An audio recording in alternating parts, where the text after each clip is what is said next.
What's up, everyone? Welcome back to another episode of Historic Hot Laps.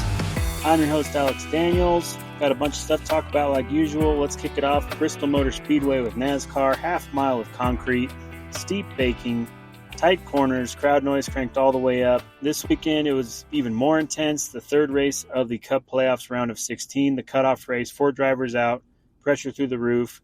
Meanwhile, over at Xfinity, the playoffs have begun with the round of 12. Bristol's Food City 300 was the opener for that. Drivers looking to set solid groundwork for advancing the round of 8. Cup Series, Bass Pro Shops night race at Bristol. What went down? Well, Christopher Bell from JGR came through late in the race, passed the front row in a 4-lap dash and a late restart, held off Brad Kay to the win. It was Bell's first win at Bristol, his 4th of the season, and it completed a sweep for JGR in the round of 16. All 3 of the playoff races in this round had JGR winners. Ty Gibbs led the most laps at 2:01, but had a pit stall miscue at a critical time that couldn't convert over.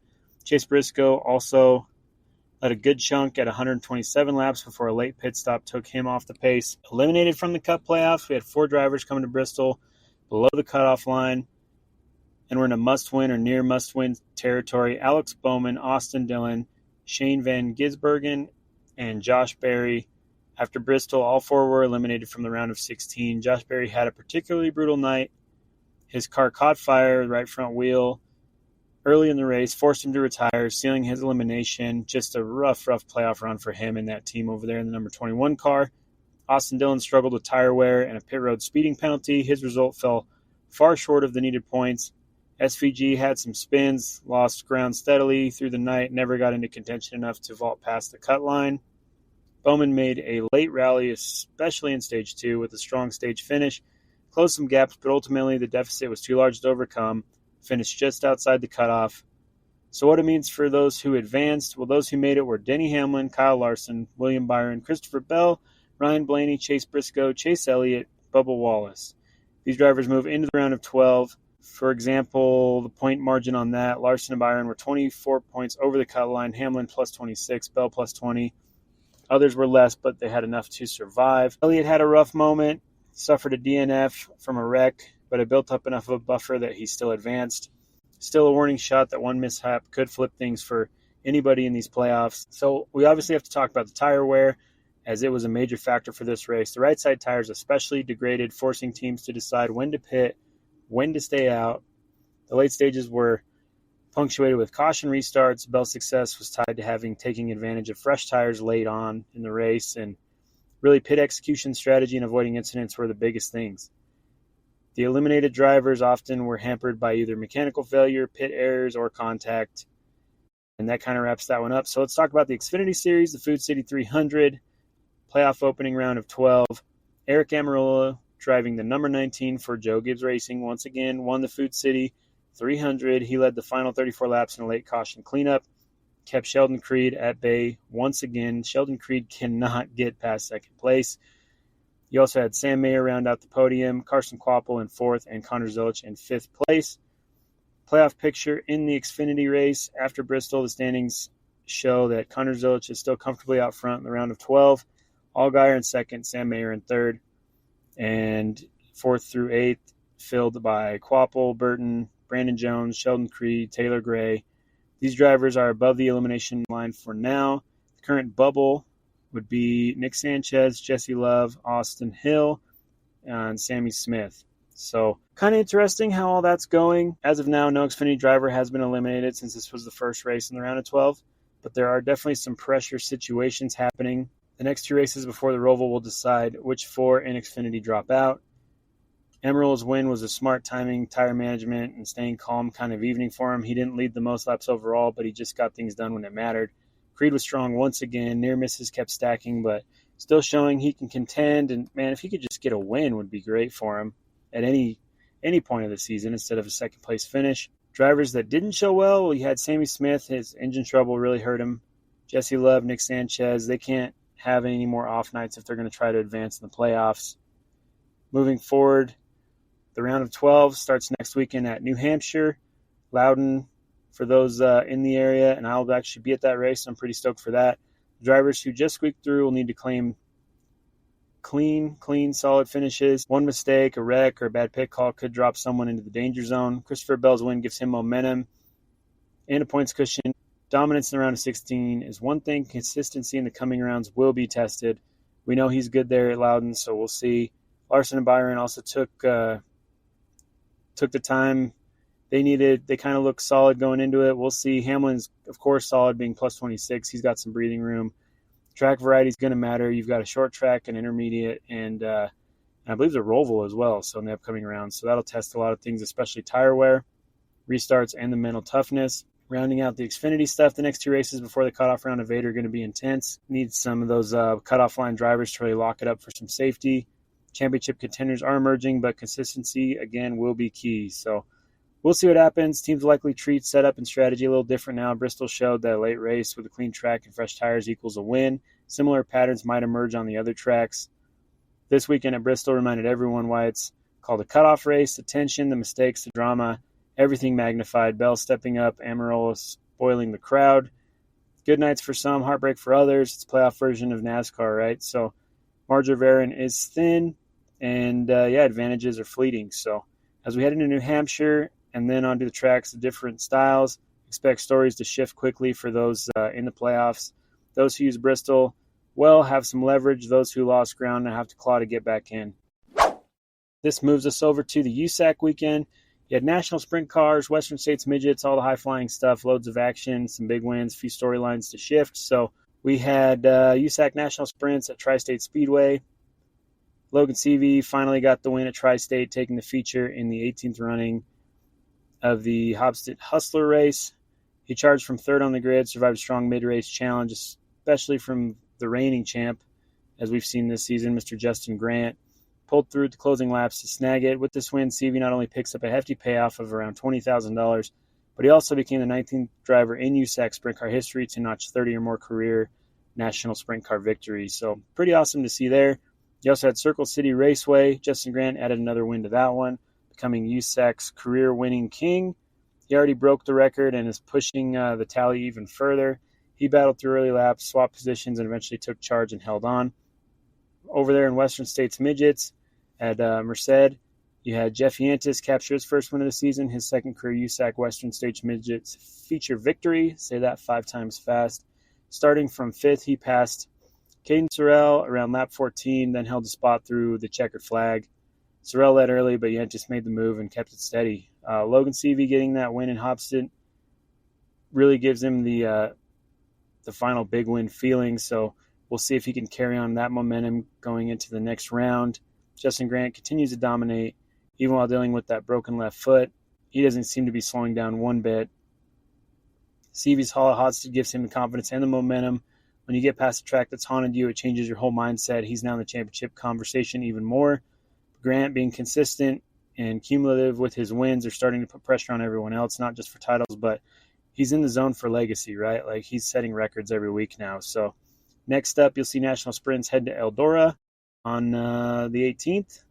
So coming up here in a couple nights. And big track, high stakes. It's going to test both the drivers and teams. Let's keep an eye on how many more wins Grant can rack up.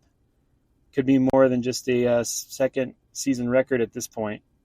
Also, watch Seavey. His adjustments, especially in traffic, are looking even sharper. More wins likely to come from him this season. Moving over to the World of Outlaws. Let's catch up on what went down this weekend. World of Outlaws NOS Energy Drink Sprint Car Series. Dirt dust drama as always. The tour rolled into Bakersfield Speedway for the Nashville West Showdown on Friday, then made its way up to the Paris Auto Speedway for the Social Showdown on Saturday. At Paris, Bill Balog grabbed the win, his third World of Outlaws sprint car victory this year. Solid showing from him. What a weekend. Not only did he take the checkered at Paris, but it was also adds to a season where he's really becoming a thorn in the side for the usual suspects, right? Staying consistent, staying aggressive, that's how you stay in the conversation in the World of Outlaws Championship. Competition was fierce, as expected. Drivers like David Gravel, who's always dangerous, they were in the mix, pushing hard. Traffic restarts, track conditions. Paris threw a lot at him. Balog managed to hold it together. Hats off to those drivers who moved through the field. Mid-pack battles mattered. Gaining track position wasn't just hot lap bragging rights. It often determined who was going to be in contention when the laps wound down. Balog's third win puts him in a stronger spot for the points chase. Momentum like this can shift the scales down the stretch. Other drivers are going to need the answer. Consistency matters more than one win-offs. As the tour continues, tracks like Bakerfield and Paris aren't easy ones. They reward aggressive setups, good handling, and mental toughness. Expect some of those teams to double down on finding grip, tire management, and smart restarts. Also, expect some shakeups in the standings. When drivers break with the wins, it forces everybody else to raise their game, risk falling off the pace. So excited to see what's going to come of all of that.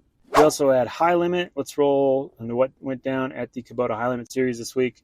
Plenty of stuff to chew on with this. Had Lernerville Speedway during the Commonwealth Clash on Friday and Saturday. By Saturday night, Jason Persley pulled off a first-time High Limit victory, scoring a $30,000 prize. Also worth noting, there's a recent streak of first-time winners in this series. The bar for breaking through is getting more and more reachable for some of these guys. Jason Persley was his breakthrough weekend. He held off the competition, managed the pressure, sealed the deal in front of what I heard was a fired-up crowd. First win in High Limit, that puts you on the map. Ryan Smith was in the mix as well. He looked strong, challenged the lead, made moves, but couldn't quite get past Persley for the win. Lernerville has a way of producing wild finishes. The Commonwealth Clash featured tight battles, some spins, and drivers clawing through the pack. A couple takeaways from that. For one, momentum for the new names. Persley's win narrative continues that fresh faces are not just showing up, they're also winning. That shakes up the championship picture and gives veterans something to think about. The other takeaway is that consistency really matters here. Even when you don't win, being in the fight late like Smith and a few others were helps you stay relevant. Points, visibility, respect, all get built, strong performances. Lernerville, as usual, tested the drivers with good grip, tight racing, and the usual chaos in the closing laps. Tracks like this favor those who can both push and conserve, who can fight without flipping over when things get a little dicey. So, yeah, that wraps up a good weekend of racing. Moving over to some news segments. IndyCar schedule came out this week. Dropped 17 race schedule for 2026. So what's new? What's returning? New venues. Streets of Arlington. We've talked about that. They make its debut. It's a new street course built around Arlington Entertainment District, the Globe Life Field, AT&T Stadium, all that good stuff.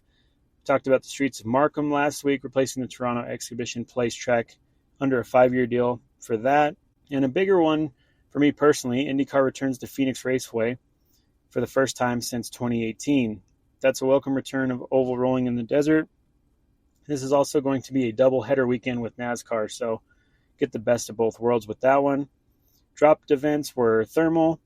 That one's off the schedule. Iowa, unfortunately, is also gone, and Mexico City did not get finalized this time around as a venue. We've heard this story for years. We'll probably never see that Mexico race, but they'll keep teasing us with it. A schedule shifts and format changes. The season opener is earlier and more tight. 4 races in the first 5 weeks. Back-to-back weekends in March. You go St. Pete, Phoenix to Arlington to Barber to kick things off. Nashville Superspeedway event moves to July 19th, which sounds absolutely miserable temperature-wise. That aligns with primetime night racing and comes directly after the FIFA World Cup final with a lead-in on Fox. So that should really help the viewership overall. That race is also extended to 400 miles this time.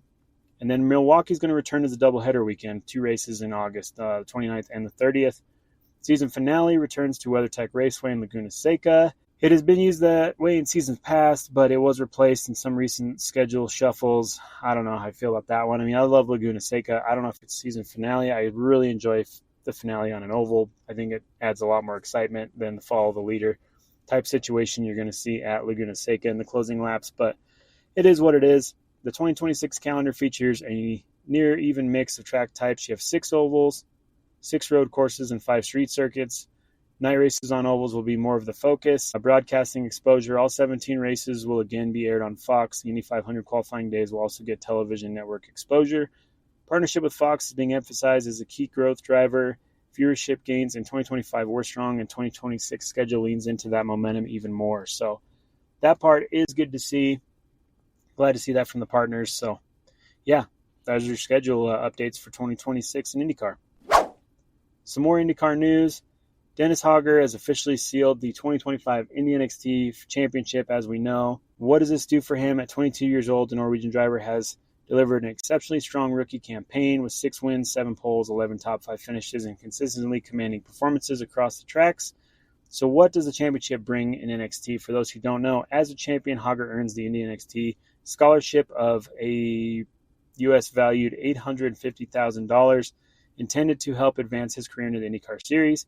He also gets certain guaranteed opportunities like a rookie test in IndyCar, participation in the Indianapolis 500 rookie orientation program, a test at IMS there on the road course, entry to the Indy 500 itself, and at least one additional IndyCar race in 2026. Will he get a full-time ride in 2026? Well, Hogger is guaranteed some IndyCar activity in 2026. What remains uncertain is whether he will land a full-time IndyCar seat immediately. There has been talk that Hogger might take over a seat at Dale Coyne Racing next season, possibly replacing Jacob Abel, which this is a pretty standard operating procedure for Dale Coyne Racing, so we'll see what happens there. It would be no surprise if that happened, but the driver market is active, seats are open, and teams are looking around. Andretti Global, who he currently drives for in NXT, may also be involved in helping him get a good IndyCar ride, whether it be with them or through a support series. As of latest reports, though, nothing is confirmed in the public sources for a full season IndyCar contract. Hogger has emphasized he wants to maintain his relationship with Andretti and that he's working to find the right place for them. So we'll see how that pans out. Let's jump over to some sponsorship drama in IndyCar real quick. NTT Data is going to leave McLaren, according to multiple reports. The longtime sponsor and technical partner in the IndyCar paddock, the old NTT Data, is expected to end its sponsorship deal with McLaren at the end of 2026 season.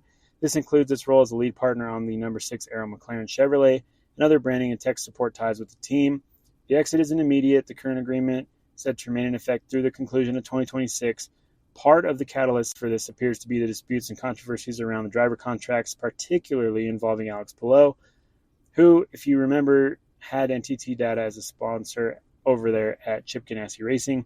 Some sources suggest that Palou's decision not to honor a contract with McLaren played a significant role in NTT Data's decision to reconsider its long-term commitment.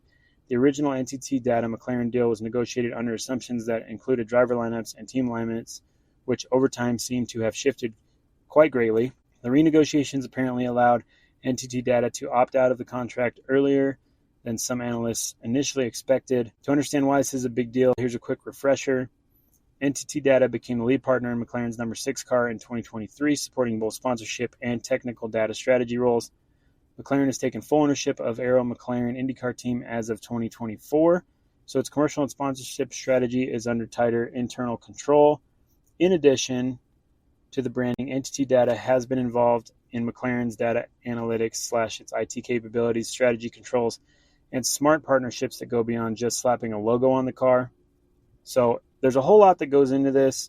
A lot of it is the Alex Palou deal, and they're seeing him win the championship over and over, and obviously that number 6 car isn't doing a whole lot over there for him. As good as Siegel can be for his time behind the car, and he does have some flash in the pan type moments, it's just not what they're looking for. So we'll see if there's any kind of Zach Brown negotiation tactics or what will happen here. But let's move on to a contract thing we found out. Stingray Robb will be back in JHR. Confirmed that he will continue to drive the number 77 for Juncos Hollinger Racing in 2026. According to Robb, it's a multi-year deal, though full details like the financials or performance clauses have yet to be made public. Stingray Robb has a history at JHR that predates his climb into a full IndyCar status. He won the USF Pro 2000 championship with JHR in 2020, junior stint that demanded both skill and potential, so they do still appreciate him for that. After moving around the lower categories and gaining experience, including time at Dale Coyne and AJ Foyt, Robb rejoined JHR in 2025 for the season that we just wrapped up. The return in 2025 involved mending fences between Robb and the JHR co-owners, especially with Ricardo Juncos. There was acknowledgement that things hadn't ended perfectly earlier, but both sides did work to align expectations with performance, communication, and team dynamics. So the continuation into 2026 is significant for several reasons. Robb has now avoided another one-season deal. Staying with JHR gives him more time to build on what he's learned with them in 2025 rather than having to adapt to a completely new environment, which a midfield car, that's kind of the best thing you can do, right? You can actually develop your team a little more and everything else. They've been growing in competitiveness in IndyCar. Recent results, podium threats, strong small finishes show upward momentum. Having a driver like Robb locked in helps team plan long-term, develop engineering, setup knowledge, and possibly sponsor donor relations and all the benefits and consistency with that. For Robb, remaining at JHR gives him access to a framework he's familiar with, where expectations are clear, engineering feedback loops are established, and where he has trust in some of the personnel. It also just creates a better platform to improve results, right?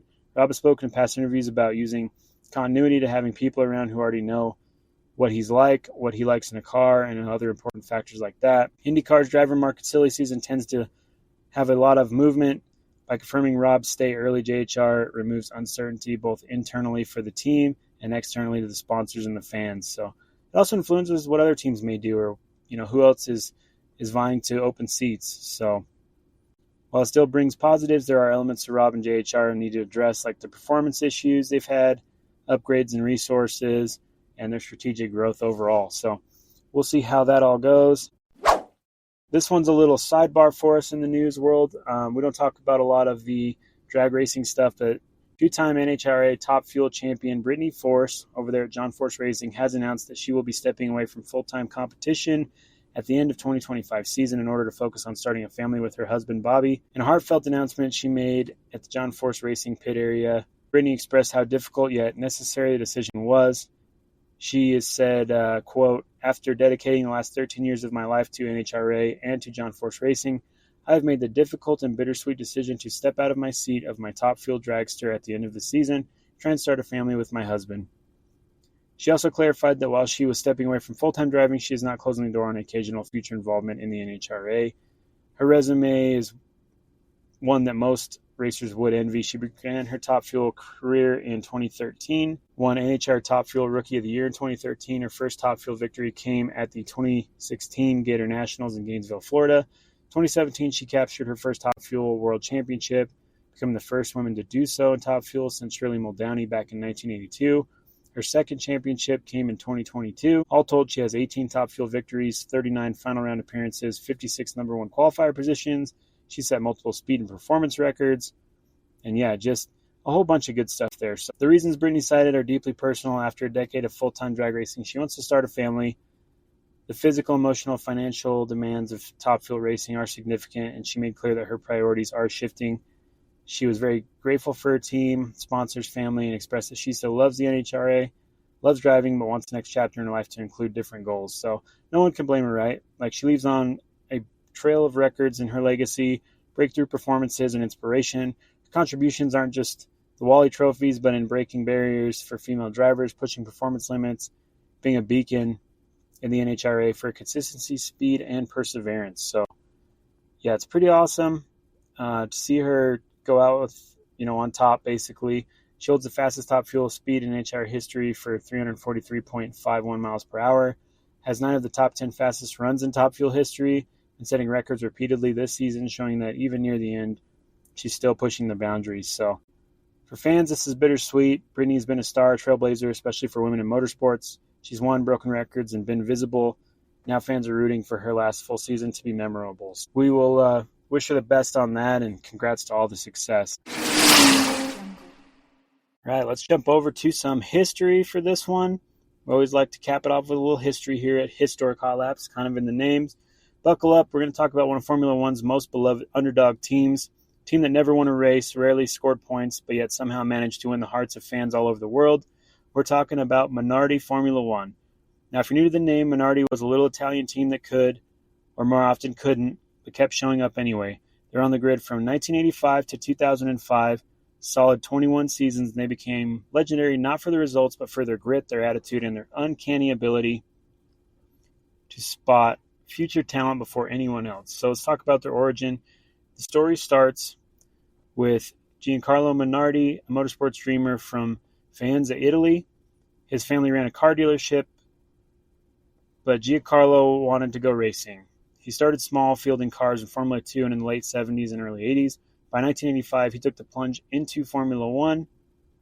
Their debut was at the Brazilian Grand Prix with a car powered by a Motori Moderni V6 engine. Fancy name, but in reality, let's just say it wasn't exactly lighting up the timing sheets. But here's the thing. Minardi didn't quit. Every year, they scraped together sponsorship money, built their own cars, and kept showing up, even when the odds were stacked so heavily against them that it was almost comical. Now, if you're looking for wins or podiums, stop right there. Minardi never scored a single podium in its 340 race starts as a team. Their best finish was 4th place, which they achieved 3 times. Per Luigi Martini in 1991 at Imola, and then again at Estoril in 1991, and again in 1993. Martini, by the way, was a quintessential Minardi driver, talented, loyal, and happy to fight his way above his weight class. They scored points only 38 times in 21 years. That's it. But every point score felt like a victory parade for the team. The fans knew it, the drivers knew it. One of the coolest tidbits is Minardi was the very first team to ever put a Ferrari customer engine into a car. In 1991, they ran with a Ferrari V12. Imagine that, a tiny outfit from fans bolting in a big screaming Ferrari motor. The results didn't magically catapult them to the front, but the sound was pure magic. Where Minardi really shone was in discovering talent. They gave debuts to some of absolute legends of sport. Here's a roll call from Minardi. Fernando Alonso, who cut his F1 teeth at Minardi in 2001. Mark Webber, whose debut at 2002 Australian Grand Prix ended with him finishing fifth and scoring points in front of the home crowd. Fans stormed the track in celebration. It was chaos, but only in the good kind. Giancarlo Fisichella, Jarno Trulli, and even drivers like Alessandro Nannini and Luigi Martini all had important stints here. Basically, if Minardi put you in a car, chances were you had some serious potential. They were like the unofficial academy team of Formula One before the concept even existed. Despite being perennial backmarkers, Minardi had a cult following. And why was that? Because they represented the everyman's fight. No deep pockets like Ferrari or McLaren. No massive facilities, just a team of racers doing their best with what they had. Let's be honest, motorsports fans love an underdog. When Minardi finishes 8th or 9th, people cheered harder than when a Ferrari won. They were the people's team. By the early 2000s, though, the money crunch was getting brutal and Formula One was exploding in costs. Small independents couldn't keep up. In 2005, Paul Stoddart, an Australian businessman who had kept Minardi alive for a few years, finally sold the team to Red Bull. The Defensa squad was reborn as Scuderia Toro Rosso, and today that same lineage lives on as AlphaTauri. So yes, if you're a fan of Yuki Tsunoda or watch Pierre Gasly's shock Monza win in 2020, that DNA traces directly back to Minardi. So what is Minardi's legacy? They were never winners on paper, but they were proof that in heart, persistence, and passion matter just as much as trophies. They gave us Alonso, Webber, and Fisichella. They gave us stories that fans still talk about, and they gave the sport its soul at the time when the grid needed an independent team to balance the corporate giants. Minardi may not have silverware in the cabinet, but in history books and in the hearts of fans, they're definitely made of gold. And yeah, that's it for today's lap through Minardi history. Next time you see AlphaTauri on the grid, just remember underneath all that branding, it's still Minardi DNA, keeping that spirit alive. As always, we ask, if you like this, please share, subscribe, hit that like button, whether you're watching us on YouTube and listening to us on YouTube or any of your other platforms you use, Apple, Spotify, you name it. We're there on all of them. Share with the fellow enjoyer of all things motorsport. And yeah, until next time, stay safe, and thanks for tuning in.